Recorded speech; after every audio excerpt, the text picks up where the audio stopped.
Hello friends, good morning and welcome back to my channel. কেমন আছেন সবাই? আমার আরও একটি নতুন ব্লগে আপনাদের স্বাগত জানাই। আজকে হচ্ছে শনিবার, এখন বাজে মাত্র 6:15। কিন্তু আজকে আমি মর্নিং ওয়াক যাচ্ছি না, কারণ আজকে এখন যাব ছাদে। ছাদের গাছগুলোতে আজকে একটু সার দেব। আর এই কাজগুলো না সকালবেলায় ছাড়া করা যায় না, এখন তো অত্যাধিক গরম পড়েছে, সকালবেলাতেই কাজটা করতে হবে। হ্যাঁ, বিকেলবেলাতেও করা যায়, কিন্তু বিকেলবেলাতে না ঠিক ইচ্ছা করে না, খেয়ে উঠে পরে একটুখানি ওই যে শুয়ে পড়ি, এবার সেটা করতে করতে সন্ধে হয়ে যায়। আর ওই যে ছাদে তো লাইট নেই, সেই জন্য ছাদের কাজটা এই সকালবেলাতে করাই ভালো। এমনিতেই এখন 6:15 বাজে, ছাদে গিয়ে দেখবো পুরো মানে একটা রোদ্দুরের তাপ, মানে রোদ্দুরও উঠে যেতে পারে। আজকাল তো 6টাতেই যেমন কেমন যেন রোদ্দুর মতো উঠে যায়, তো ছাদে গেলে খুব কষ্টও হয়। তো এখন যাচ্ছি, এসে তো স্নান করে নেব, কোনো অসুবিধা হবে না। ওই জন্যে ভাবলাম যে আজকে মর্নিং ওয়াকটা থাক, বরং আজকে ছাদের কাজটা সেরে আসি। তো চলুন ছাদে যাওয়া যাক, সার দেব, ওই লিকুইড সার। চলুন ছাদে গিয়ে কথা বলছি। হ্যাঁ, আমি গরম জল টল খেয়ে নিয়েছি, গরম জল মানে ভিনিগার ওয়াটার খেয়ে নিয়েছি। খেয়ে নিয়ে তারপর পরে চিন্তা করলাম যে আজকে তো শনিবার, কালকে আবার রবিবার, কালকে একটু বাজারে মানে যেতেই হবে সেরকম ব্যাপার নেই, কিন্তু রবিবার তো, রবিবারে না বাজারটা মানে প্রচুর বাজার বসে, এক্সট্রা অনেক জিনিস ওরা নিয়েও আসে। তো রবিবারে হয়তো বা একটু বাজারে যেতে পারি। তো রবিবারে মর্নিং ওয়াক, কালকে তো মর্নিং ওয়াকেও যাব। তো চলুন এখন আর কথা বলবো না, ছাদে যাই। দাঁড়ান, মেশিনটা চালিয়ে যেতে হবে। বেশিরভাগ দিনই আমি রাত্রির বেলাতেই জামা কাপড়গুলোকে মেশিনে দিয়ে রাখি, মানে যেটা যেটা কাঁচা হবে একটু বাছাবাছি করতে হয়, তো সাদাগুলোকে আলাদা করতে হয়, রঙিনগুলোকে আলাদা করতে হয়।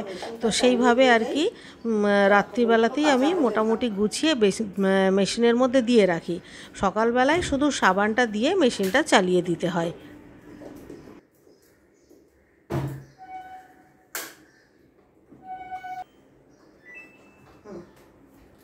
মেশিনের কাজ মেশিন করুক, আমি এখন আমার কাজ করি। আর এখন মেশিনটা চালিয়ে দিয়ে ছাদে গেলে নিচে আস্তে আস্তে কাচা শেষ হয়ে যাবে, কারণ একবার কাচতে কাচতে মোটামুটি 1 ঘন্টা 10 মিনিট মতো তো লেগেই যায়।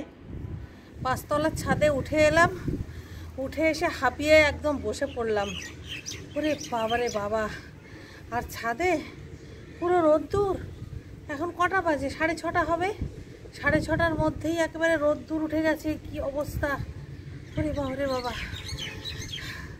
একটু বসে রেস্ট নিয়ে নিই, তারপর দেবো ওষুধ টষুধ, সব ওষুধ দেবো, একটু গাছকে স্নান করাবো। এটা নিয়ে এসছি, 2-1টা ডালও একটু কেটে দিতে হবে, অনেক কাজ করব।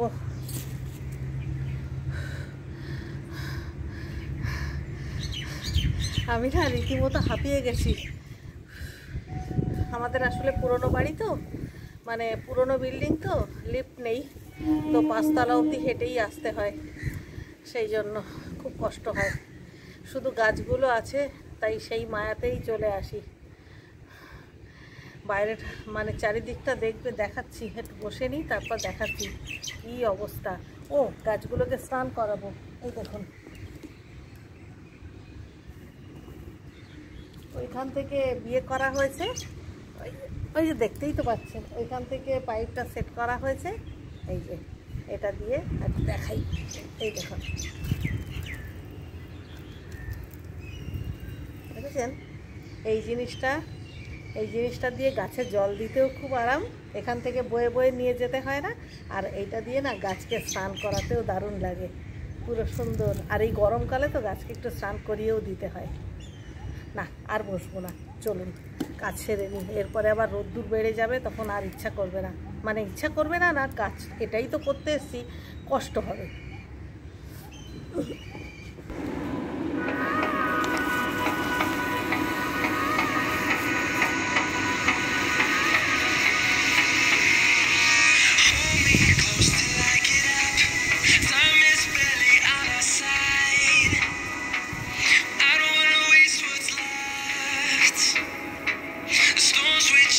Leading us, and love is all we'll ever trust.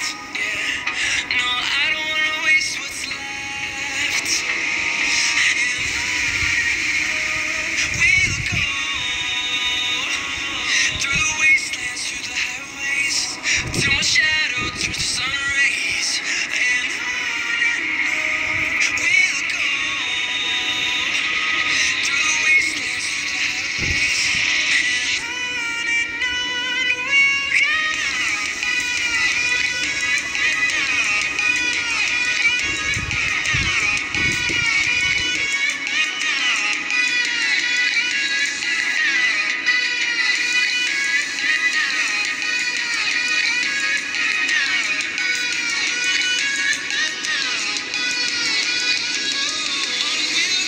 গাছে সব জল দেওয়া হয়ে গেছে। আর দেখুন ছাদে কেমন রোদ্দুর, বাপরে। চলুন আর একটা জিনিস দেখাই। এই দেখুন আমার বেগুনভেলিয়া গাছে কেমন ফুল ফুটেছে, পুরো একদম মানে হাড়ে গড়ে ফুল ফোটে না সেরকম, একদম থোকা থোকা ফুল ফুটেছে, সাদা হয়ে গেছে। এই যে লালগুলো তো এখনো ফোটেনি, কিন্তু সাদা তো এই দেখুন কি বড় বড় থোকা।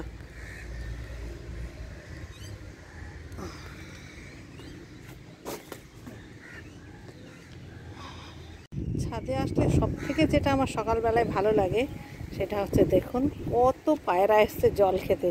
ওইখানটাতে জল দেওয়া থাকে আর ওই পায়রাগুলো প্রত্যেক দিন চলে আসে খেতে। এই দেখুন একে একে একে একে কত চলে এসেছে দেখুন, সারা ছাদময় ঘুরছে। আসলে ওরা এখন খেতে চাইছে, এক্ষুনি খাবার দেওয়া হবে, খাবে, ওই জন্য খাবার জল সব দেয়া হবে।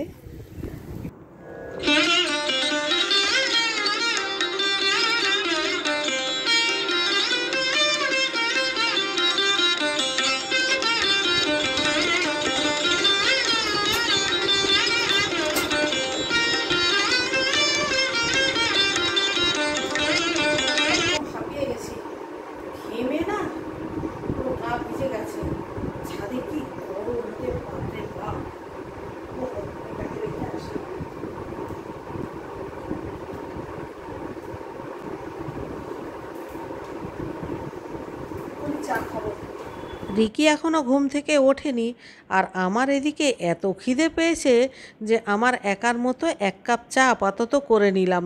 দরকার হলে রিকি যখন চা খাবে তখন আমি আরেকবার 1 কাপ খাবো, কিন্তু এখন 1 কাপ চা না খেলে একদম পারছি না। স্নান করে ফুল তুলতে এসেছি, আর আজকে কলকে ফুল ফুটেছে না হলেও 25 থেকে 30টা হবে, মানে ঝুড়িটা পুরো কলকে ফুল দিয়েই ভর্তি হয়ে গেছে। তাই আপনাদের সাথে আর শেয়ার না করে পারলাম না। দেখুন মানে ঝুড়িতে আজকে জবা ফুলের তুলনায় কলকে ফুল হচ্ছে ডাবল, আর এত ভালো লাগছে দেখতে, হলুদ একদম ঝুড়ি ভর্তি। যাই হোক, এবারে আমি পুজোটা করে নিই।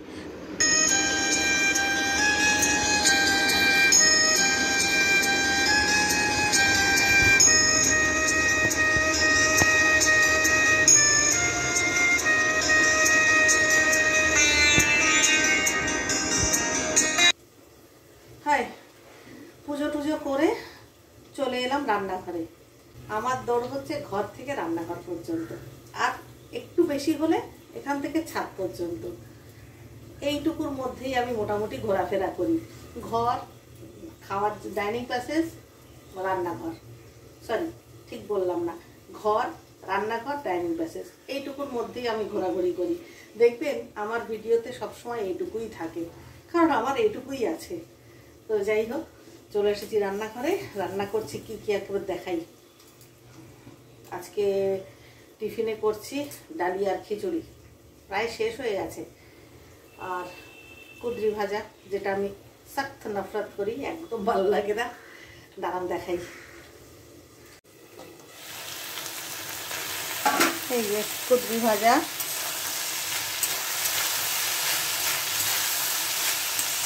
এই জিনিসটা আমার একদম ভালো লাগে না। এই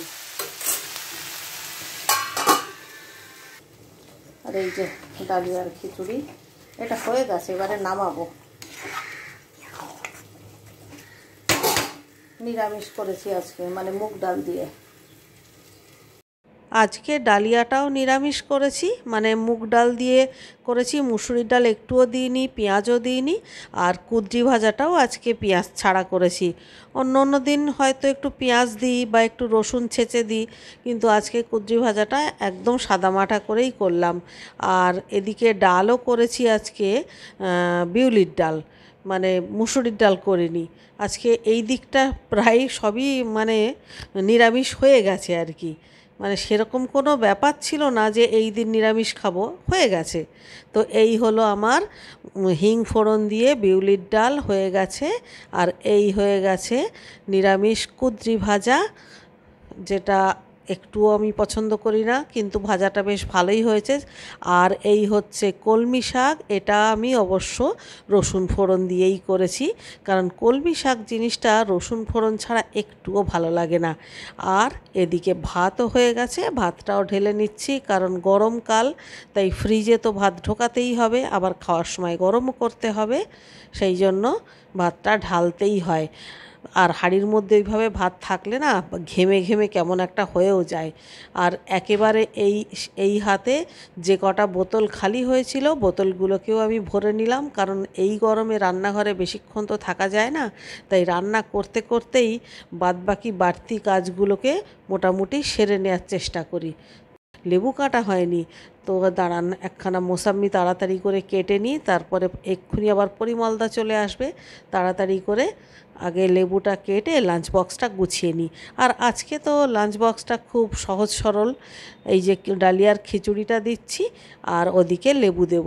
আজকে খিচুড়িটা না একটু বেশি টাইট হয়ে গেছে, সাধারণত আমি এতটা টাইট করি না, কারণ খিচুড়ি ঠান্ডা হলে আরও একটু শক্ত হয়ে যায়, ওই জন্যে আমি একটু নরম নরমই করি, কিন্তু আজকে এই অন্যদিকে এদিক ওদিক করতে করতে খিচুড়িটা টাইট হয়ে গেছে। তবে খিচুড়িটা খেতে কিন্তু খুব ভালো হয়েছিল। আমি তো একদম আদা বাটা দিয়ে টমেটো দিয়ে সুন্দর করে কষিয়ে তারপর করি, তো সুতরাং খিচুড়িটা খেতে খুব ভালো হয়েছিল। মানে আমার ডালিয়ার খিচুড়ি মানে বলতে গেলে সেই ভোগের খিচুড়ির মতোই খেতে হয়, খুব সুন্দর হয় খেতে। এদিকে রিকির বাবা স্নান করতে চলে গেছে, আমাকে ডেকে বলে গেল যে ভাত টাত গোছাতে। তো যা যা রান্না করেছি সেগুলোকে এবারে টেবিলে নিয়ে এসে সব গুছিয়ে দেব, কারণ এখানে আগের থেকে আমি আনি না, কারণ এইখানটাতে এসি চলে, ফ্যান চলে, সেই জন্য আগের থেকে আনলে না সব খাবার দাবার ঠান্ডা হয়ে যাবে, তখন আবার গরম করতে হবে। এক্ষুনি রান্না করলাম, এক্ষুনি আবার গরম করতে ইচ্ছা করে। দুপুরবেলায় আমরা যখন খাবো তখন গরম করব, সেটা ঠিক আছে, সেই জন্যে আমি রান্না করে রান্নাঘরের মধ্যেই রাখি, একেবারে এই খাওয়ার আগেই নিয়ে আসি। তো খাবার দাবারগুলো রেখে দিলাম, আর এখানে একটা ওষুধ আছে প্রত্যেক দিন যেটা সকালবেলা খাওয়ার সময় খেতে হয়, সেই ওষুধটাও বের করে একেবারে জলের গ্লাসের ওপরে রেখে দিই, কারণ অফিস যাওয়ার সময় খুব তাড়াহুড়ো থাকে, তো ওষুধটা হাতের সামনে না রাখলে কোনো দিন খাওয়ার কথা মনে থাকে না। তো যাই হোক, এখানে খাওয়া দাওয়া কমপ্লিট। এইবারে জুতো পরে ওর বাবা বেরোতে পারলে আমিও খানিকটা একদম ফ্রি হয়ে যেতে পারি।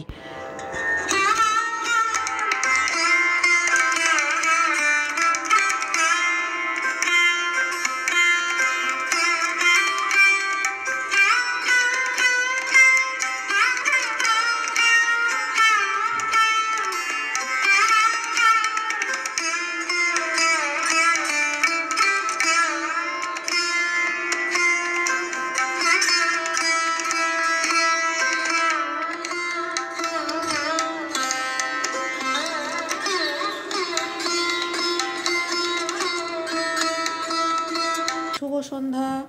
সেই সকালবেলার পর এখন এই সন্ধ্যে 7টা সাড়ে 7টার সময় আবার আপনাদের সাথে দেখা হচ্ছে। আসলে সকালবেলার পর দুপুরবেলায় তেমন কিছু কাজকর্ম থাকে না, আর আমারও একটু রেস্ট করা থাকে, তাই দুপুরবেলাটা আপনাদের সঙ্গে সেইভাবে দেখা হয় না, কোনো দিনই হয় না। তো যাই হোক, এখন আমার মোটামুটি এদিকের কাজকর্ম প্রায় শেষ, মানে সন্ধেবেলার যেসব কাজকর্ম, সন্ধে দেওয়া, ঠাকুরকে শয়ন দেওয়া, সবই হয়ে গেছে। এখন এই ঘরের টুকটাক একটু কাজকর্ম সেরে রান্নাঘরে যাব। সবার প্রথমে একবার চুল আঁচড়াবো, কারণ ওই যে সন্ধেবেলায় আমি মাথা ডুবিয়ে স্নান করি না, তাতে করে চুলটা তো পুরো ভিজে যায়। ওই জন্য সঙ্গে সঙ্গে চুল আঁচড়ানো যায় না। ওই সেই সন্ধে টন্ধে দিয়ে কাজকর্ম সেরে নিলাম। এখন দেখি চুলটা মনে হয় একটু শুকিয়েছে। এবারে চুলটা আঁচড়ে ভালো করে টাইট করে বেঁধে তারপর রান্নাঘরে যাব। আজকেও খুব গরম পড়েছে জানেন তো। বৈশাখ মাসের অর্ধেক হয়ে গেল, কাল বৈশাখীর দেখা নেই। সেই যে কবে একদিনকে মাত্র হলো, তারপরে আর দেখুন না একটু ঝড় হচ্ছে না একটু বৃষ্টি হচ্ছে। কি আর বলবো, একটু ঝড় বৃষ্টি হলে একটু পরিবেশটা ঠান্ডা হয়, তখন বেশ ভালো লাগে। আর কালবৈশাখী মানেই তো, আমরা ছোটোবেলায় বলুন মানে দুদিন অন্তর ঝড় উঠতো। আর সেই ঝড়ে মানে পরিবেশটা যেমন ঠান্ডা হতো, তেমনি আমাদের ছোটোবেলা একটা অন্য মজাও ছিল। আমরা বেশ আম কুড়োতে যেতাম ভোরবেলা, মানে ঝড় হয়েছে মানেই হচ্ছে ভোরবেলা গিয়ে আম কুড়োতে যাওয়া। সে একটা দিন ছিল সত্যি আমাদের। আর এখন সমস্ত কিছুই যেন উল্টে যাচ্ছে। শুভ সন্ধ্যা বন্ধুরা। আজকের আলু সেদ্ধ ভাত বসালাম। কেন বলুন তো, এক তো আজকে আমার শরীরটা খুব একটা ভালো লাগছে না, রাত্রে রুটি করব না, ভাতই করব। আর দ্বিতীয়ত একটু বেশি করে ভাত বসিয়েছি, কারণ কাল সকালে পান্তা খাওয়া হবে। মানে গরম পড়েছে তো, কালকে রবিবার, অফিস নেই, তো কালকে সকালবেলায় এক ধারছে সবাই পান্তা ভাত খাবে। তার জন্য রাত্রে একটু ডালও ভিজিয়ে দেবো, কারণ পান্তা ভাত তো শুধু শুধু খাওয়া যায় না। ডালের বড়া ভাজতে হবে, আলু ভাজা করতে হবে, ডিম ভাজা করতে হবে। পান্তা ভাতেরও ঝামেলা আছে, এমন যে নয় যে পান্তা ভাত খুব সহজ সরল একদম, কিন্তু পান্তা ভাতের সঙ্গে অনেক কিছুই লাগে। রোজ রোজ তো আর খায় না, তো সুতরাং যেদিন খাবে সেদিন একটু ওরকম গুছিয়ে টুছিয়ে নিয়েই দিতে হয়, তাহলে খাবে। তো সেই জন্য কালকে রিকির বাবাকে পান্তা ভাত দেবো, আমিও একটু খাবো। আর গরমকালে পান্তা ভাত খেতে দারুণ লাগে, তো আমিও খাবো আর রিকিও খাবে, সবাই খাবে। ওই জন্য একটু বেশি করে ভাত বসালাম।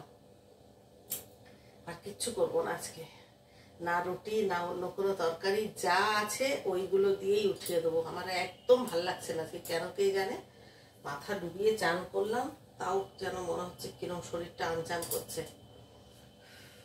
ও জল ভরতে হবে, নেই নেই করে রান্নাঘরে আসলেই কাজ, ঢুকলেই দেখবেন এটা ওটা সেটা থাকবে।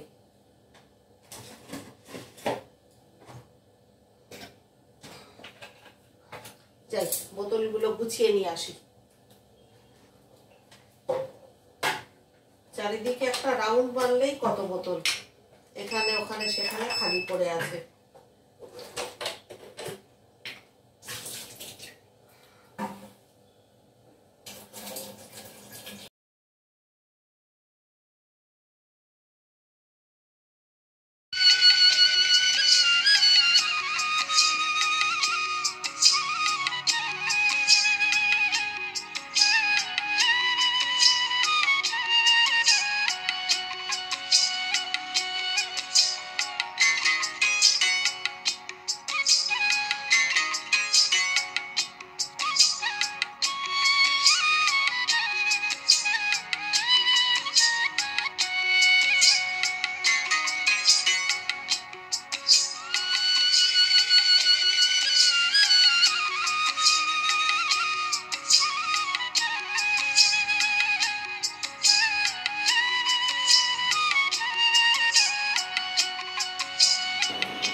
ভাতের বোতল,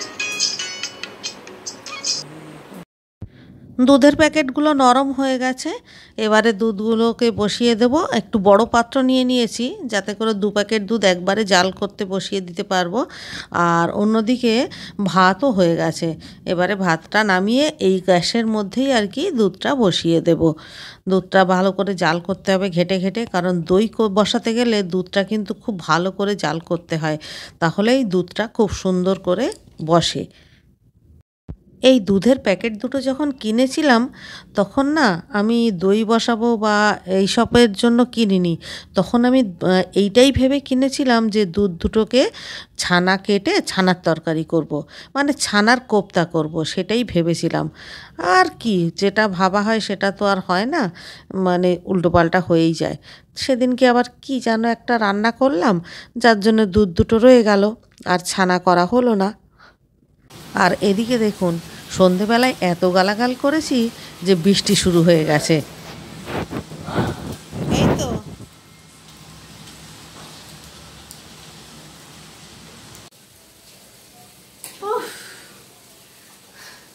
বাইরে কি জোর ঝড় উঠেছে জানেন। আমি এই বসে বসে এডিট করছিলাম। আজকে তো রান্না বান্না কিছু করিনি, শুধু ভাতই করেছিলাম, ভাত হয়েও গেছে, নামিয়ে দিয়েছি, দুধ জাল দিতে বসিয়েছি। এইবারে হঠাৎ করে দেখছি খুব জোর মেঘ ডাকছে আর ঝড় উঠেছে, তার কিছুক্ষণ পরেই বৃষ্টি শুরু হয়ে গেল। আমি তাড়াতাড়ি করে ফ্রিজের সুইচটা বন্ধ করলাম, এসির সুইচটা বন্ধ করলাম, ওয়াশিং মেশিনের সুইচটাও বন্ধ করে দিলাম, বন্ধ করে আর ছুটতে নিচে গেলাম যে একটুখানি বৃষ্টি হচ্ছে, বৃষ্টির বেশ ঠান্ডা ঠান্ডা হাওয়াটা গায়ে মেখে আসি। আমিও নিচে পৌঁছালাম, বৃষ্টিটা থেমে গেল। এই এখন আবার শব্দ হচ্ছে শো শো করে, এখন মনে হয় আবার বৃষ্টিটা জোরে এসছে কিনা বলতে পারছি না। মানে আমি গেলাম আর বৃষ্টিটা থেমে গেল, কিরকম আমার সঙ্গে শত্রুতা বলুন। এমনিতেই বৃষ্টি দেখতে পাই না, মানে কত সেই কবে বৃষ্টি হয়েছিল, তা প্রায় 20-25 দিন আগে বৃষ্টি হয়েছিল, তারপরে তো আর বৃষ্টির নাম দেখা নেই। মানে গরমে মানুষকে একেবারে পুরো মানে ভাজা ভাজা করে দিচ্ছে। আজকে বৃষ্টি হলো, এরকম যদি ওয়েদার থাকে, ওয়েদারটা তো ঠান্ডা ঠান্ডাই থাকবে। আর আমি এদিকে কতটা ভাত রান্না করলাম পান্তা ভাত করার জন্য, দুর্ভাগ্য। কিন্তু এখন কিছু করার নেই, আমি ভাতে অলরেডি জল দিয়ে দিয়েছি, ওটা খেতেই হবে। হ্যাঁ, ডালটা ভেজানো হয়নি, ডালটা ভেজাবো। পান্তা ভাত করবার জন্য জল আমি অলরেডি দুপুরবেলা খাওয়ার পরে যে ভাত ছিল, ভাতটা আমি জল ঢেলে দিয়েছি। আমি জানি রাত্রে গরম ভাত তো রান্না করব, ওই জন্য। আর পান্তা ভাত সবসময় একটু বেশি সময় ধরে ভিজিয়ে রাখলে তবেই কিন্তু পান্তা ভাতের টেস্ট হয় আর কি। সেই জন্য আমি তো দুপুরবেলাতেই জল টল দিয়ে একদম সুন্দর করে রেখে দিয়েছি, ফ্রিজে ঢোকাইনি, টেবিলেই রেখেছি। যাই হোক, দেখা যাক, যা হবে হবে, করে যখন ফেলেছি খেতে তো হবেই। আর কালকে ছাড়া সময় নেই, রবিবার ছাড়া অন্য দিন তো আর পান্তা ভাত খেতে পারে না, সুতরাং রবিবার কালকে তো কালকেই খেতে হবে। দাঁড়ান দুধটা দেখে আসি।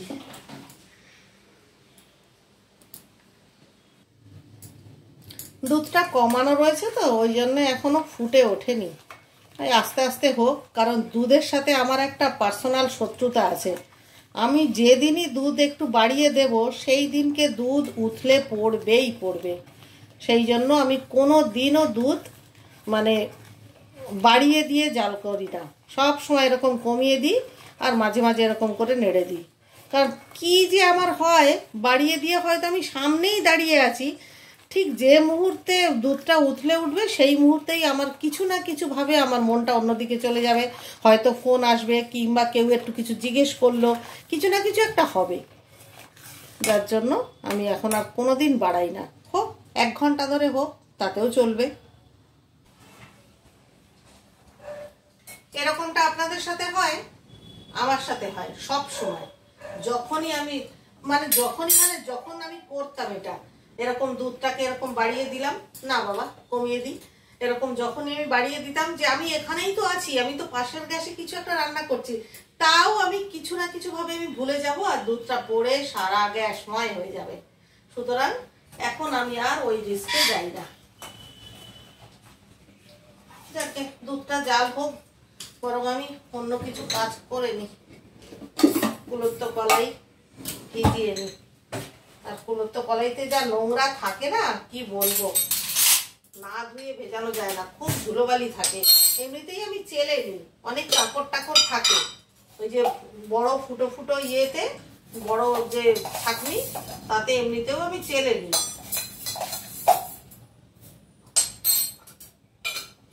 তারপরে ধুয়ে তারপর ভেজাই। খাওয়ার পরের কাজ কিন্তু আগেই করে নি। দাঁড়ান, জল লাগবে।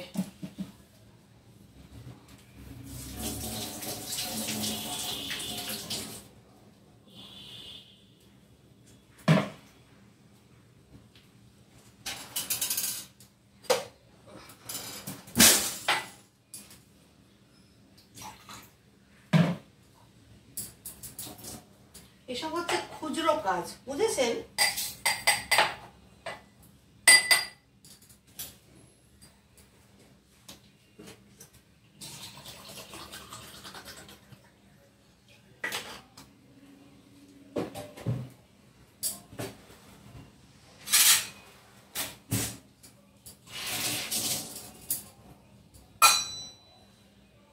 হলো,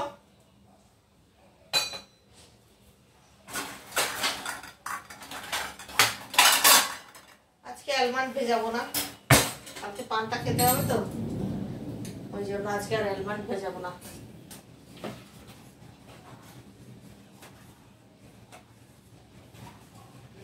দু প্যাকেট দুধ জাল দিচ্ছি, মানে ভেবেছিলাম ভালো করে জাল দিয়ে অর্ধেকটা টক দই পাতাবো আর অর্ধেকটা মিষ্টি দই করব। কালকে ছুটি আছে, মিষ্টি দই করলে সবাই বাড়িতে থাকবে, বেশ দুপুরবেলায় খাওয়ার পরে মিষ্টি দই খাবো। কিন্তু ওয়েদারটা তো আবার ঠান্ডা ঠান্ডা হয়ে গেল, কে জানে কি করব। দুধটা জাল তো হোক, আবার দেখছি কি করি। হোক আস্তে আস্তে, চলুন এডিটিংটা সেরে ফেলি। ডিনার কমপ্লিট করে মোটামুটি রান্নাঘরের সমস্ত ক্লিনের পর্ব সব হয়ে গেছে। এখন এই লাস্ট কাজটা বাকি আছে, সেটা হচ্ছে দই বসানো। কুলত্থ কলাই তো আমি আগেই ভিজিয়ে দিয়েছিলাম, যাক একটা কাজ অন্তত আগে করে রেখেছিলাম বুদ্ধি করে। তো এখন এই যে সামান্য মানে অর্ধেকটা দুধ দিয়ে দইটা বসিয়ে দিলাম। তো আজকের মতো দিনটা কমপ্লিট হলো, সুতরাং দিনটাও শেষ, ভিডিওটাও শেষ। দেখা হচ্ছে নেক্সট ভিডিওতে। ততক্ষণের জন্য সবাই ভালো থাকবেন। সবাইকে tata, good bye, good night and love you all.